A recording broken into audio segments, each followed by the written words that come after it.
On Monday mornings, music can be heard inside Faith Lutheran Church. I want you to have fun with a piece. As the artistic director of the Memory Lane Singers, Bruce Phelps designed this choir over 7 years ago for people with memory issues. It's not so much the music, it's about the people.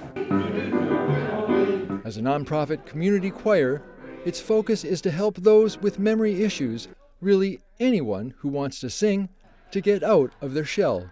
Right now we have about 10 couples, one of which has the memory issues. We have about 40 people here, and a lot of them are volunteers who just like to come and work with senior citizens or people with memory issues. There are no auditions or membership requirements to be in the choir. I sing a tenor voice. 81-year-old Kathy Quaid found the Memory Lane Singers 3 years ago. We came here because my husband had dementia. Kathy says her husband Pat enjoyed the singing. Married for 58 years, he passed away in March. He enjoyed the laughter, he enjoyed the singing, and he never left without a smile on his face. And that's why music is the key, because the music is the last thing to leave the mind. The songs they sing are the music they remember from their youth. When we started, it was to provide some enjoyment for my wife who had, memory issues. Since the loss of his wife, Marlis, 91-year-old bass Charlie Tofflin says the choir has become his support group. It's fun singing in the practice. It's fun singing in the concert, too. The Memory Lane Singers are preparing for their holiday concert, A Christmas to Remember. It will take place at Faith Lutheran Church on Sunday, December 7th at 3 p.m. We don't charge admission, they're all free, but we do ask for donations.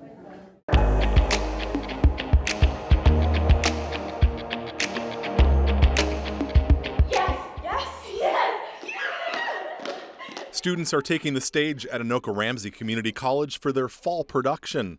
The plot of the play Eurydice follows the heroine after her death on her wedding day as she journeys to the underworld to be reunited with her father.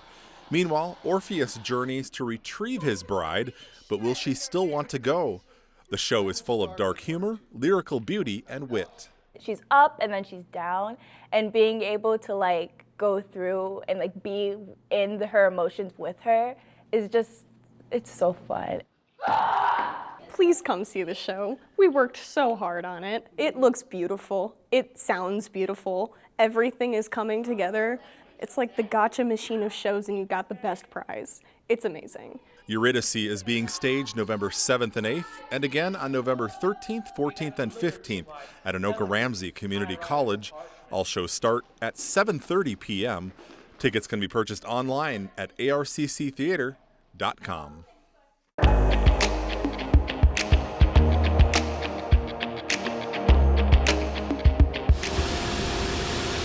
We officially started our full fall street sweeping. Coon Rapids has 5 street sweepers out working the streets.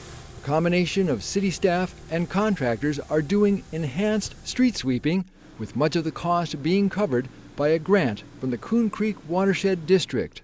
We secured a cost share grant with the Watershed District to do the enhanced street sweeping program. What the enhanced street sweeping program consists of is 2 additional sweeps per year in selected area by the Watershed District. The areas where the enhanced street sweeping takes place have leaves falling from dense trees, and many of the storm drains feed directly into the creeks, then out to the Mississippi River. Street sweeping has been shown to be one of the, if not the most cost-effective activities a city can take to protect its local water quality resources. Jessica Lindemeyer is with the Coon Creek Watershed District. They worked with the University of Minnesota to create a map where the city can best spend its time street sweeping to get the biggest results. So when we get too many leaves going into our creeks, we get what's called nutrient pollution. And nutrients, especially phosphorus, are what encourage the growth of algae, and that can lower our water quality. It's important to try and remove the leaves on the streets before they enter the creeks. The city's goal is to prevent 99 pounds of phosphorus from entering the system. Studies have shown that just 1 pound of phosphorus can fuel up to 500 pounds of algae growth. This year, the city also got a state grant to buy a trommel, which can pull out debris and trash, separating most of the fine sand. With the material that we reclaim or that we take back, we're able to put that to other uses rather than sending it directly to the landfill. Weather permitting, the sweepers plan to cover the entire city with over 870 lane miles twice. We plan to sweep until around Thanksgiving.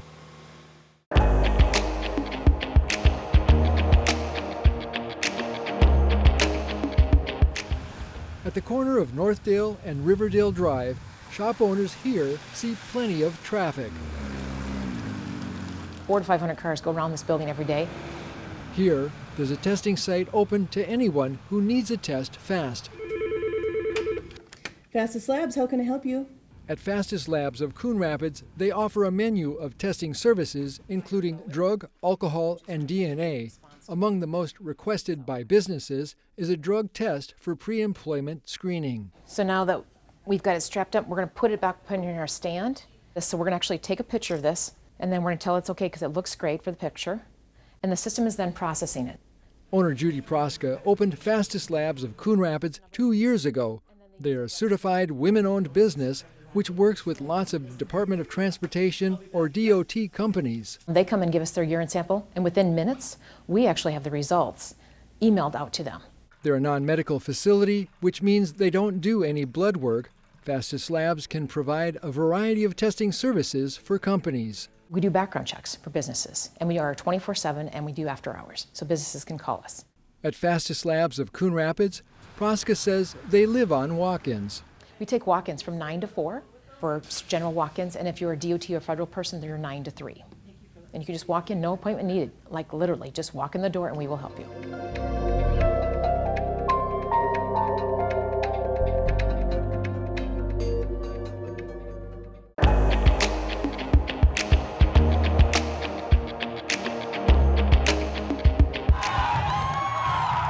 High school athletes at Cardinal Stadium are a bit safer now, along with their fans, thanks to the addition of this Save Station. This is the first one in Anoka Hennepin School District. The Save Station has an automatic external defibrillator, or AED, which can help save a life. Anytime the stadium is open, it's for use. It was an unexpected donation to Coon Rapids High School earlier this fall from the Coon Rapids Fire Department Community Fund.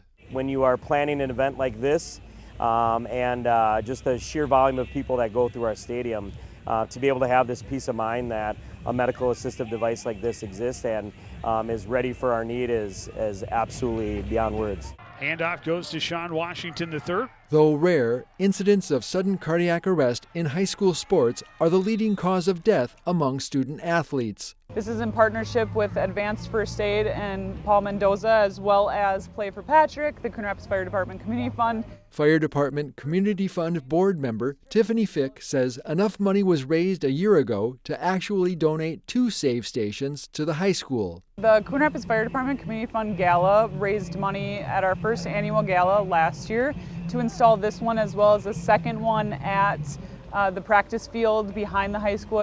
It's got built-in cellular technology in the AED itself.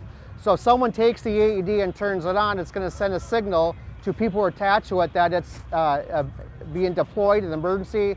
As the owner of Advanced First Aid and a former Coon Rapids football player, Paul Mendoza wanted to give back to the community. When the opportunity came up that I heard that the fire department was raising money for new AED, Melissa and I, my wife and I, thought this is a perfect place to donate a Save Station cabinet. Back in September, Mendoza installed a Save Station in Eden Prairie next to a set of pickleball courts. Just 12 days later, it was used to save a 27-year-old man's life. And it delivered 3 shocks, and he's made a full recovery. Now the Fire Department Community Fund plans to donate more Save Stations in Coon Rapids, and they're inviting the public to join them in their 2nd annual Fireball Gala on Saturday, November 15th at the Bunker Hills Event Center. You can visit crfdfund.org for all the details.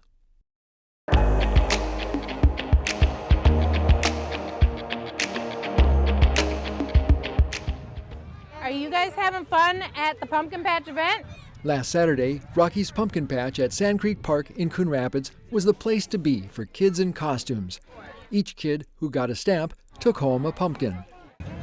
There we go. There was lots of fun for kids at the different booths, like trying your hand at playing an instrument at the School of Rock or playing games, and trick or treat at the Coon Rapids Free Church. We have a sucker game, which the kids love.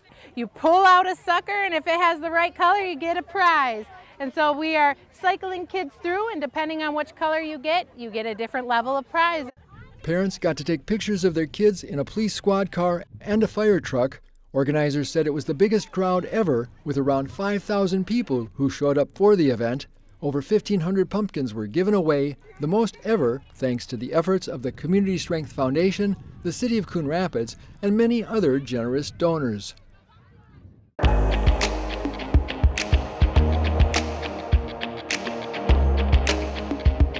The old Fire Station 3 building off 113th Avenue will eventually be demolished to make way for single-family homes.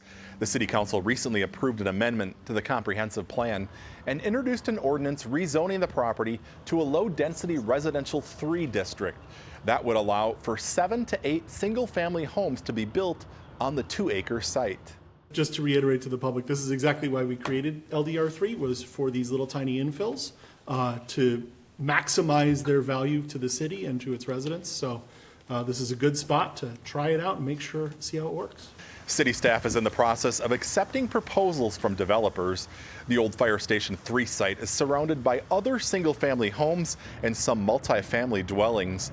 The station has sat vacant since January of 2024 when firefighters moved to the new Station 3 across from Anoka Ramsey Community College.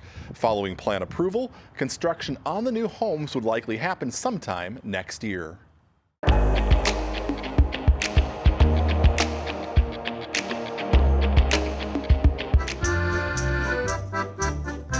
Inside the Coon Rapids Civic Center, it was an Oktoberfest for the ages. 100 seniors came to dance and celebrate the 50th anniversary of the Coon Rapids Senior Center. Some of these people have been here long before I have, and so to see them, to continue coming here all these years later shows me that they really find this place important to them. Like 89-year-old Arvilla Fisher of Andover, who started coming here with her husband nearly 30 years ago. I come and exercise here, but I like a lot of the things that we can do here. 75-year-old Darlene Ottness is a second-generation senior center attendee. Her parents had met with neighbors back in the 1970s at the Coon Rapids United Methodist Church.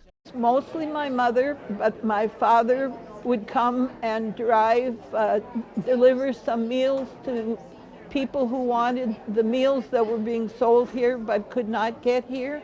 From the church, the senior center moved to a fire station and then the family service center before moving here in 1996. This is a very special place. Now 50 years of the senior center is on display in this pictorial showcase. There are familiar faces like Senior Van Services driver, 84-year-old Roland Volker. I volunteered, and so I drove for 17 years.